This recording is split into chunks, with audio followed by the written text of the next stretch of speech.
Ниязов азыр командалашынан алды. Эми Шторм менен чабуулга чыга алабыз. Себеби атаандаштары сүрмө топ менен артында келе жаткан, улакты таштай кеткен экен. Манас жөн кетпестен ал талаанын ичинде, демек оюн ушул чекитте улана берет.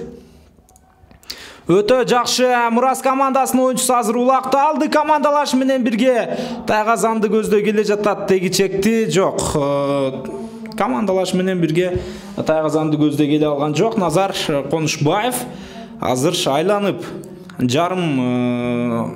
талаанын жарым бөлүгүнөн узартып чабуулду уюштуруп көрөт. Назар Конушбаев байкай туралы алдында азырынча атаандаштары жыш жайгашкан, анткени менен өнөктөштөрү ага жардамдашышы керек. Эң алгачкы кооптуу чабуул жана Назар ыргытууга бир аз мүмкүнчүлүк алган жок. Дагы үчүн ал канчалык деңгээлде тоскоолдук жаратат аны байкап туралы. Манас Ниязов атаандаштарын Тайгазанына жакындап келди, бирок эми гана жакшы ыңгай келди. Коргоочулар жок жана Манас Ниязов караңыздарчы эсеп санын ачты.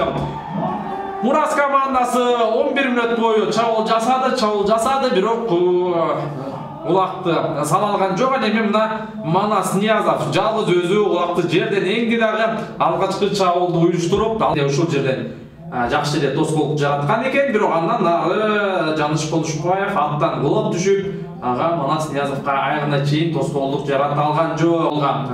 Улакта басууга аракетин көрдү, эми гана чыкты жана андан нары чабуулга барышы керек. Ушул жерден бош аймак калды, бирок канчалык деңгээлде аргымагынын күлүктүгүн байкап туралы дээрлик бош, бирок атаандашы азыр ага тоскоолдук жаратууга үлгүрүп калды. Бул Улукбек Майлубашев өз учурунда оюн талаасына кошулуп, Бешик Кадырбек уулуна тоскоолдук жаратып алды. Бешик Кадырбек уулу бир айланды, ушул жерден ыргытышы керек жана эсеп саны 1-1. Бешик Кадырбек уулу караңыздарчы.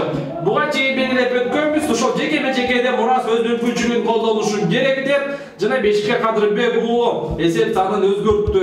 Анын жыйынтыгына эсепти тегеп койду. 17-мүнөт өзүнүн сапарын картып бара жатат. Азырынча эсеп саны 1-1. Чындыгында Мурас командасы буга чейинкидей жекеме-жекеде жүрүштү улантагы. Чындыгында кызыктуучур.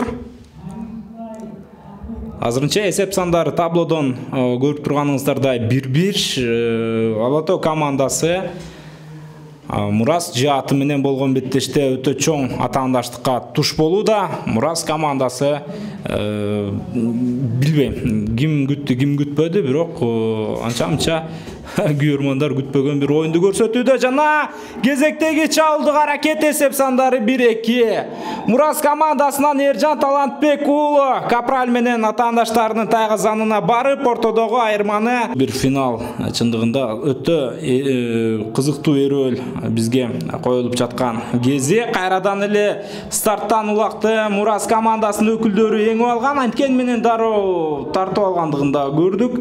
Алатоо жааты азыр улакты дароо тартып алып жерге таштап койду. Жерде азыр улак эми гана кайрадан Мурас командасынын өкүлдөрү жерден улакты эңип алуу аракетин көргөн. Чындыгында жекеме-жекеде эле эмес, ошол эле мезгилде стартта турган улакты жерде жаткан додонун ортосунда улакты эңип алууда дагы азыр көк кийимчендер атаандаштарына салыштырмалуу көбүрөөк мыкты болууда. Чабуулда канчалык мыкты экендигин билебиз. Алатоо жаатты эгерде алар улакты эңип алса өтө кооптуу жүрүштү улантат. Болчуда ушул жерде азырынча эсеп сандары 2-1. Мурас командасы атаандаштары достуктан алдыда келе жаткан маал. Экинчи бөлүк кызыктуу болот. Урматтуу мекендештер, эч кайда алыстабай туруңуздар. Досундагы беттеш уланууда. Бул өлкө президентинин кубогуна арналган көкбөр боюнча мелдештин 1-лигасынын финалдык беттеши жана стартка коюлар замат.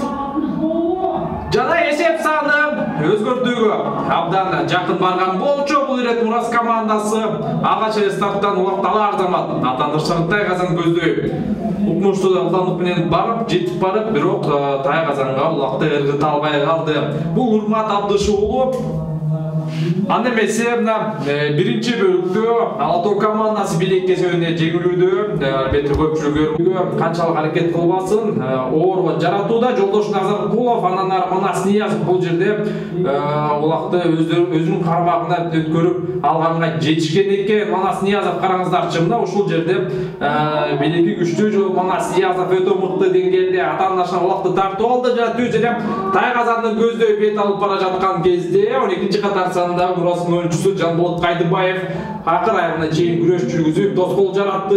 Бул жерде Тайгазанга улак эмес аргымак түшүп кеткенин көрүп болдук. Бул Саам легендардуу оюнчулардын бири 1986-жылдан бери өзүнүн карьерасын баштаган, эл аралык даражадагы калыс демек өзүнүн адептүүлүгүн билдирип, адеттүү чечим чыгарган эч бир күмөнүбүз жок. Манас Ниязов ушул учурдан пайдаланды дагы эсеп санын теңеди. Буга чейинки аракетинде деле Манас Ниязов эсепти теңемек, эгерде атаандашынын аргымагы Тайгазанда калбаса демек бардыгы адеттүүлүк орноду. Эсеп саны 2-2. Манас Ниязов кайрадан өз сөзүн айтууда. Буга чейинки чабуулунда Манас Ниязов өзү таштай албай калдыбы же таштабай койдубу? Аны биз талашып чечип бере албайбыз. Бул жерде калыс деген өзүнүн ишин жасайт. Ал Манас Ниязов атайын аттын үстүнө улак таштабады деген бир жүйө келтирип, Ала Тоо командасынын чабуулун уланткан. Азыр эми эсептин теңелгени, оюндун кызыганы, эки команда тең. Мындан ары Конушбаев азыр кандай айламал табат чогуу байкап туралы. Жакшы, мына Жаныш Конушбаев азыр тегерек чийинден чыккан. Азырынча бирок Ала Тоо командасынын өкүлдөрү жакшы эле коргонууда. Ага карабастан Жаныш Конушбаев бир айлантып келүүнү туура көрүүдө. Дагы бир жолу айлантат. Эми бош ыргытса жарайт деги чекти атаандаштары ар жактан келип калды. Жаныш жаш болсо дагы абдан шамдагай оюнчу. Физикалык жактан да анын мыкты экендигин көргөнбүз. Азыр кайрадан ал Тайгазанды көздөй келди. Эмичи, эми ыргыталабы? Эми ыргытты жана Мурас командасы кайрадан алдыга озуп чыккан маалы. Жаныш Конушбаев Азамат өтө кыйын делинген улакты таштады. Чындыгында дээрлик мүмкүн болбогондой абал болчу. Азыр жайдатылган тасмада Жаныштын мыктылыгын Конушбаев ошентип эсеп сандарын 3-2-ге жеткирип кетти. Ал ортодо кайрадан стартта мыкты болгон. Байкай туралы Мурас командасынын оюнчусу бул. Ой, Урмат Абдышуулу эсеп сандарын ошентип 4-2-ге жеткирип жаткан маалы. Старттан өтө жакшы алып кеткен. Бул эми Ала Тоо командасы үчүн кайрадан кыйын абал жаралды дегенди түшүндүрөт. Ортодогу айырма 2 упайга барабар, 2 салымга барабар. Стартта кантип Урмат Абдышуулун алдыга коюп жиберди. Азыр байкасаңыздар Мурас командасынан Жаныш Конушбаев ал эми ага каршы Бообек Шекербек уулу чыккан экен. Жаныш дароо эле улакты эңип алган. Золотой менен эми каршылашынан качып кетүүнүн бир айла амалын көрүүдө, бирок Бообек Шекербек уулу дагы оңой менен чыгарып жибербейт. Акыркы 10 секундда калган учур жана Бообек акыркы чабуулду жасайт, өңдөнөт. Улак анын такымында менен жок, сүрмө топ бул ирет улакты сыртка чыгарып жиберди. Ошентип экинчи таймдагы өзүнүн марасына жетти. Азырынча 4-2 эсебинде Мурас командасы алдыда келүүдө, урматтуу мекендештер. 10 мүнөттүк тыныгуу, андан кийин биз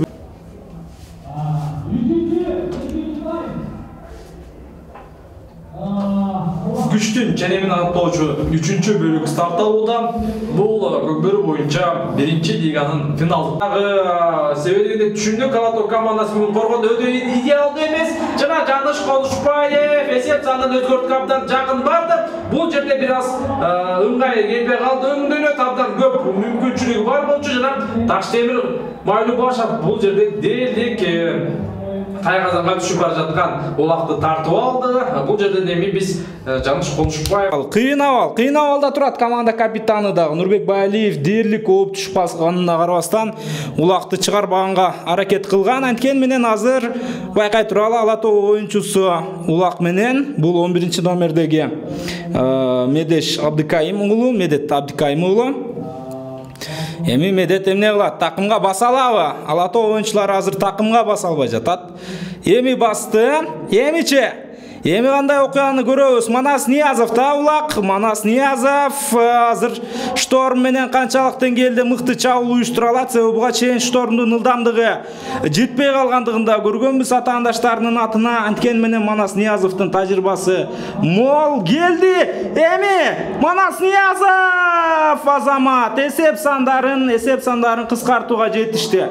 Бир эле Манас ойноп жаткандай таасир калтырат эмнегедир Ала Тоо командасынан. Себеби эки атаандашы менен ал келген, бирок мына айтпадымбы, тажрыйба деген тажрыйба. Манас Ниязов деген эми бекеринен кыргыз көкбөрүсүнүн жылдыз эмес. Эки атаандашын башка алат. Бизге ошол кызыктуу 3-4 кеттик, андан ары жылалы 10 мүнөттөй убакыт калган мезгил. Улак кайрадан стартка ташталды жана бул рет Мурас командасынын оюнчусу Назар Конушбаев улакты жерден эңип алган. Биринчи жерден болуп эсеп саны ортодо айырмачылык бир гана салымга жетип калды. Демек Мурас командасы кайрадан чабуулга барышы керек. Өтө мыкты дагы болсо Мурас командасы чабуулду көздөй бара жаткан кезде, бирок ортодо коргоочулар бар, ушул жерден салышы керек. Жок, салууга жакшы мүмкүнчүлүк болбой калды. Назар Конушбаев ушул жерде ыргытат жана эсеп санын кайрадан эле 5-3-кө өзгөртөт. Назар Конушбаев бул рет аракет аттуу аргамакты минип алган экен жана ортодогу эки ұпай айырмачылыкты кайрадан болот дегенде ал команда азыр жеңип жатат. Мындан тышкары жекеме-жекеде дагы өтө мыкты оюн алып барууда. Ала Тоо командасына эч бир мүмкүнчүлүк дагы бербей жатат. Демек кезектеги жекеме-жеке кайрадан эле Жаныш Конушбаев бул саамдагы ортого түшкөн экен. Чындыгында Жаныш бүгүн өзүнүн Золотою менен өтө мыкты оюн көрсөтүүдө. Бир дагы жолу атаандаштарына жекеме-жекени мында ушундай тең тирешинде алдырган жок. Азамат Жаныш анткени менен анча-мынча бир эки жолу болду же бир жолу эле болду, айтор бир аз алдырып койгон учурлар дагы болбой койгон жок. Ага карабастан дээрлик бир 80% учурда Жаныш Конушбаев улакты атаандаштарынан алып кеткендигин көрдүк. Мынакей кыйындан кыйын чыгат деген ушул. Ала Тоо командасы чындыгында жаңы түзүлгөн жаат. Ага карабастан жылдыздуу оюнчулар менен, мыкты делинген аттар менен жабдылган болчу. Бирок Мурас командасы андан дагы мыкты болду. Бүгүн Мурас бардык жакта. Мен тек кана жекеме-жеке чыгууда деп айтсам, Мурас командасынын көрмандары капа болуп калышы мүмкүн. Жекеме-жеке чыгууда эмес, ошол эле мезгилде старттан улак ташталган мезгилде деле биз көрдүк. Мурас командасы эсепти өзгөртүүгө жетише алган. Старттан деле бир салымы бар алардын. Бирок алардын негизги үстөмдүгү бүгүнкү беттеште талашсыз түрдө дал ушул ушундай аттар көкбөрүнүн чыныгы мыктылар экендиги талашсыз. Ал ортодо соңку секундалар жана Мурас командасы ошентип өздөрүнүн тарыхында десек дагы болот биринчи жолу президенттин кубогунда ийгилик жаратты. Албетте биринчи лига, ансе дагы бул Мурас командасынын эң эле бир чоң жеңиштеринин бири деп бааласак болот. Азамат Жаныш Конушбаев, Бейшике Кадырбек уулу бүгүн эң эле чоң күчтөрдү дал ушул эки оюнчу алып баргандай болду. Андан сырткары деле 12-10 оюнчу бар. Анын баары тең бүгүн өздөрүн 100%га талаада калтырды десек болот. Ал эми Манас Ниязов башында турган Ала Тоо командасы эмне кылсын? Аракетин жасады, бирок кээде жеңесиң, кээде жеңилесиң. Дайыма жеңе берсең, жеңиштин даамы кетип калат. Андыктан жеңилип тургандагы өтө жакшы нерсе. Бул эми мен Манас Ниязов үчүн гана айтуудамын, себеби ал ушул ысык көлдө болгон мелдештерде бир дагы жолу эле жеңилип көрө элек болчу. Мурас командасынын биз чемпион болушу менен куттуктайбыз. Ала Тоо командасы вице-чемпион намына ээ болду. Ала Тоо команда